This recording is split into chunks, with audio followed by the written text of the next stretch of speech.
is Catherine Howard. I'm a cancer patient, and I was told that you guys might be able to help. I recently I'm having a hard time paying my mortgage right now because I lost time from work while I was being treated. Hi, my name is Shelley Patterson, and I was referred to your organization by a friend, and I am currently undergoing treatment. Finally finished my treatment and I've gone back to work, but I'm so backed up on my bill. We'll offer assistance to patients who have part-time work only.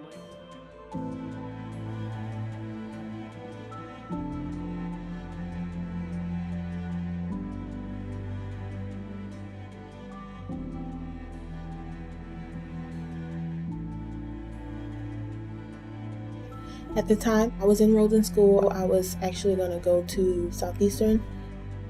I was supposed to start in the fall. It was the summertime. Every month I do my self-examination, and this particular month I felt something different. At first I was hesitant to go see about it. I told my sister what I found, and we started talking about how important it was to go get it checked. I set an appointment with my primary care doctor, and he told me that it looked strange. At first, he hesitated to tell me what he found. He was actually really nervous. I could tell something was wrong. He just looked at me and he said, "You have cancer." Initially, I laughed because I was in shock. I didn't know how to react at the time. Just stared, and I asked him, "Okay, well, what's the next step?"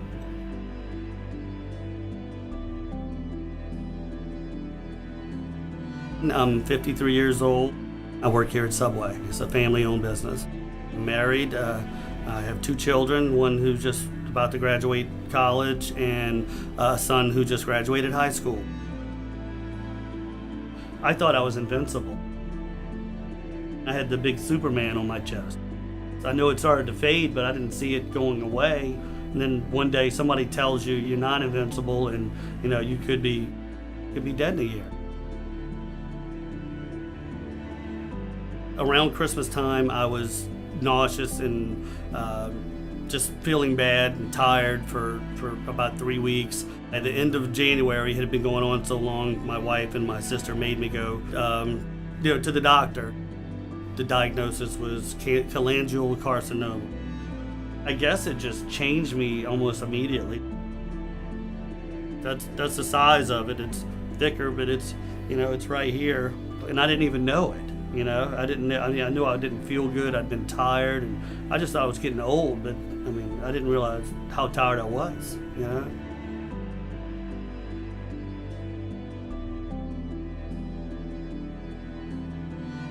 So I was 31 years old with a 7-month-old, and we were living in Los Angeles. I was working as an associate broker at a real estate firm, and it completely hit me by surprise. For a while, they thought I might have thyroid cancer, or I might not. And finally, they did do surgery and found out I did have it. Fast forward 2 years later, I have a 10-month-old newborn. I find out I have thyroid cancer again. Both times, very blessed, thyroid cancer is easily treatable. I went for a routine mammogram. We were leaving for vacation, and the little yellow slip came in the mail that said, "You must come back." And we went on our 3-week vacation to California. And 2 days into it, I got a frantic call from a nurse saying, "We have been trying to get a hold of you. You have to come back for a biopsy." I did have my biopsy, and 3 days later, they called and they said, "We just want to let you know that you have DCIS, ductal carcinoma inside too." And the only question I asked was, "What stage is that?" And when she said 0, obviously I felt really lucky. If you have to have a cancer diagnosis, that's the one you want. But it was still hard. Chemotherapy scared me. The first thing I thought about was being sick and losing my hair. My family, at first they were in shock. They took it hard. I was trying to be the strongest one for them. They continued to worry, and I always told them, "Don't worry." Especially for my oldest sister, she took it the hardest. She cried almost every day. She wanted it to be her instead of me. So I felt like if I showed her that I was down, it was going to be even harder for her.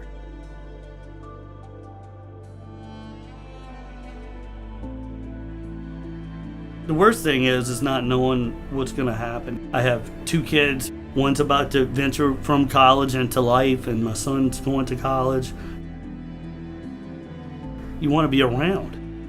So what do I have to do to make that happen? I've always been the one I do all the bills. I've been the head of the family.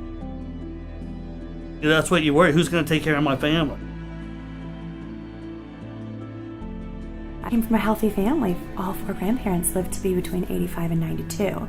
And then my dad felt sick one day and found out he had pancreatic cancer and died within 3 months. So that was my first idea what cancer meant. And so you can't help but think cancer, and you start hearing and thinking about that. In my mind, that you're going to die of a thyroid cancer is old age, because it's not an aggressive cancer. But with breast cancer, you sit there and you think, has it spread? Has it gotten into lymph nodes? And, that's a frightening thought. And your mind plays tricks on you. You think that every time you have a cough or something hurts, you think it's cancer. Well, normal people who have not been diagnosed with cancer, they don't think like that. My fear has always been that one day I'll go to the doctor and they won't say, this is treatable. So I think, as would anyone, anytime you hear the word cancer, it's scary and it's life-changing. And I actually talk about that with my patients when I see them, that this is a life-changing diagnosis, and I am worried about you if you don't have some sort of, a little bit of a breakdown, because it's a big deal. But, I think at the end of the day, we can't ever give anyone a guarantee. That's just part of being diagnosed with cancer, is that there isn't a guarantee. That's partly what makes it scary.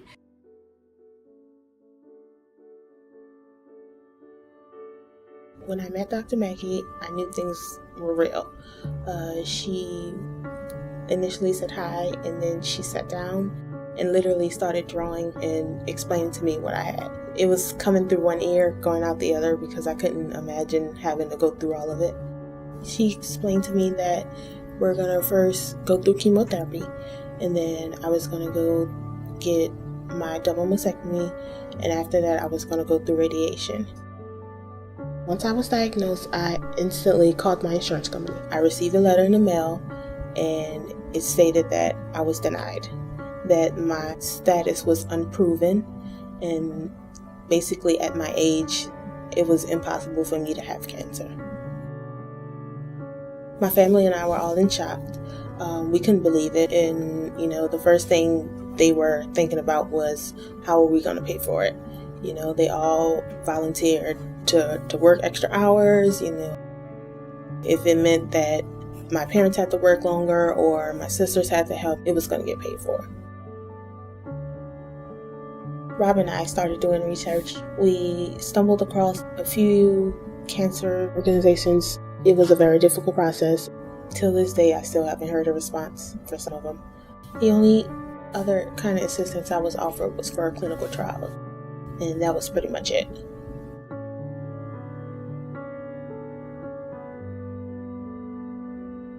The oncologist here said you really need to go to MD Anderson and see what they say, because we really don't have a treatment for you other than just regular chemos. I went to MD Anderson. They couldn't get me into a study. They tried the regular chemos and it didn't work. It was like when I went back to it, the tumor had gone from 8 centimeters to 15 centimeters. At that point, we did more tests, and they're trying immunotherapy. With the breast cancer, it was a lot more scary, because even if it was a stage 0 diagnosis, I knew that I had big decisions to make, because I had to either do a double mastectomy or do a smaller surgery with radiation and a tamoxifen pill for 5 years. Cancer patients endure a lot, and it's a very anxiety-provoking experience for that patient from the moment that they're diagnosed to their cancer treatment. From the first time I meet a breast cancer patient, it's usually after their diagnosis. So when I meet with them, from the moment I walk in the door, I can sense the fear, I can sense the anxiety. It's my job as a surgeon to go over the options with the patient, give them the advancements in reconstruction, and let them know that we can restore their sense of wholeness. I chose the bigger surgery because I was 40 and I had 2 little kids, And it was awful, to be honest with you. The surgery was really horrific, but I had two amazing surgeons who were fabulous, and they got me through it. And it looks good now, but the process of going through it emotionally and knowing you're going to be under for 9 hours and having, you know, a 6 and 8-year-old home, it was really scary. Being a mom and being diagnosed with cancer, I think, is most of our worst nightmares realized. I'm a really hands-on mom. At the time, I did own my own business and I was working a lot, but I was always available for my kids. Dropped them off at school, picked them up every day, did a ton of volunteer things with them, and not only could I not do any of those things, I couldn't even get dressed in the morning post-surgery for about maybe 5 weeks. The hardest thing for me was the exhaustion afterwards. I've never been that tired before my entire life. And I remember thinking about 4 weeks post-surgery, I'm never going to be normal again. I'm never going to have energy again. And I think moms, businesswomen, we run on energy. We go all day. I barely needed to sleep before this. And I was literally at work thinking, I gotta go home now. I can't even talk to you right now. So it was hard.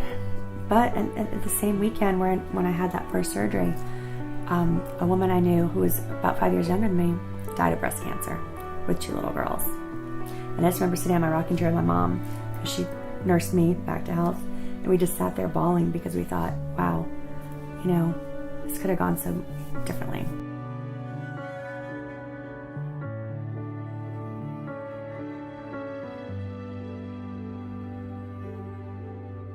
CAGNO was founded in 1959 with the mission to assist local cancer patients and their families. We want to try to remove that burden to treatment. Many of our services include transportation, such as gas cards, utility copays, medical copays, insurance, prescription coverage, many of those things that the cancer patients need as they're going through treatment. So if a patient comes to us with a request that we've never assisted patients with before, we'll look to see if we can afford that. I really try to never turn down a reasonable request. What a lot of people don't understand is CAGNO doesn't really have any red tape patients have to go through, and that makes it so easy. Patients send their application, social workers send their application, and that application can be taken care of either that day or within 24 to 48 hours, depending on what the request is. Our only stipulation for our grants is that you are a cancer patient going through treatment. We do make exceptions sometimes if patients have been out of treatment for about a year because, you know, things may still crop up. But having that criteria of being in treatment, being a cancer patient, diagnosed with cancer in the 13 parishes that we cover makes all the difference in the world. Patients don't have to worry about if they're $25 over the poverty level. They don't have to worry if their income is too high, because when you're going through treatment and you have $1,500 copays for surgeries or PET scans, and now you're having to buy groceries, and now you're having to put gas in your car because you have 36 radiation treatments. Those add up. Never feeling normal. That was the scariest thing for me. And then 6 weeks post-surgery, I woke up and I felt amazing. And that's what I like to tell people. Your body has an amazing capacity to heal itself. And you have to be patient with yourself. Remember the first time I got dressed and put on an outfit and did my hair and makeup, and I went into the lower school atrium where my kids go to school, and I picked them up, and my older one was jumping up and down saying, my mommy's here, my mommy's here. You know, they always say it takes a village to raise children. It takes a village to get through cancer. It was incredible how people came out and gave their time and did whatever.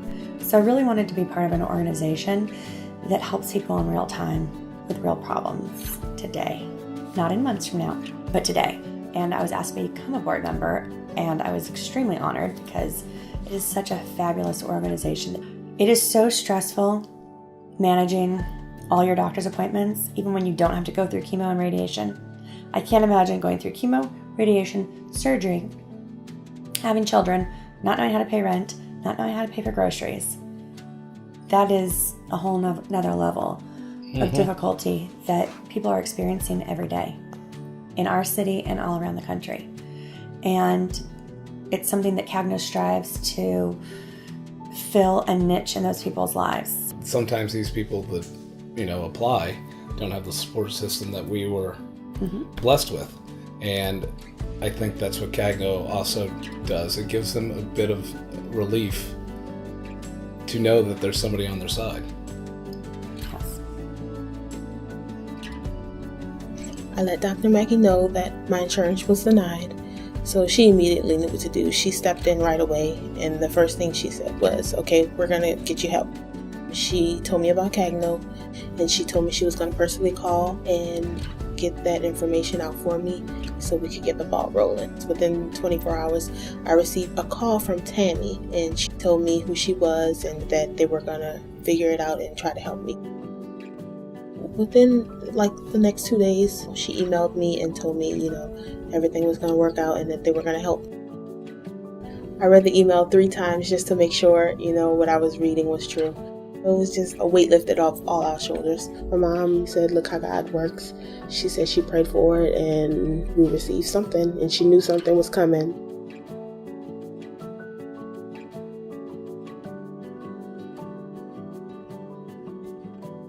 I met Mr. Crane shortly following his diagnosis, and he was going to be traveling for a second opinion.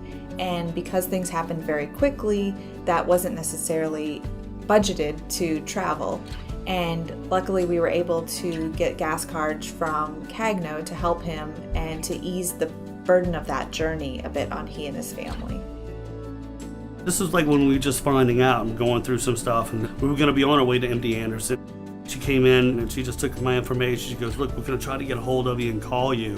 And just so happened when I was on my way, I picked up my sister. My wife had just got off work, and I picked up my sister to go to, we're going to Houston. I get a phone call from them, and they say, look, we got some cards for you, and some gift cards and gas cards. And it was just like a godsend, because it was just going to be very sticky going, back and forth. I had it covered to go to Houston for that weekend, but when I came back, it would have been a really hard week, and things weren't getting paid. This doesn't hit you when you got a pile of money sitting in the bank, you know what I mean? It was a godsend. I mean, they helped pay for the hotel and the gas. It was just a relief, let me know I'm not alone. So, and that's how I felt. I got there and, walked in to get the cards. They just gave me a big hug. Something I really needed, and just at that moment, it was just really sweet, and it was nice. It meant something. I don't know how people can do it on their own or without help, you know what I mean? So that's why I would say, if you can help, help. So I think giving to CAGNO is really, really important, mainly because it's going directly back into our community. So there's other organizations out there where you can donate money, and they raise a lot of money, but it's going all over the country or all over the world. With CAGNO, we know that you're helping patients here locally in New Orleans and the greater New Orleans area. And it doesn't have to be a huge amount. It's just a little bit can change somebody's life. Tammy was hard at work. It felt like she was determined to help me out, and I needed that at that time. If I can, I will tell everybody, donate to CAGNO. They help me out, so let's help them help other people.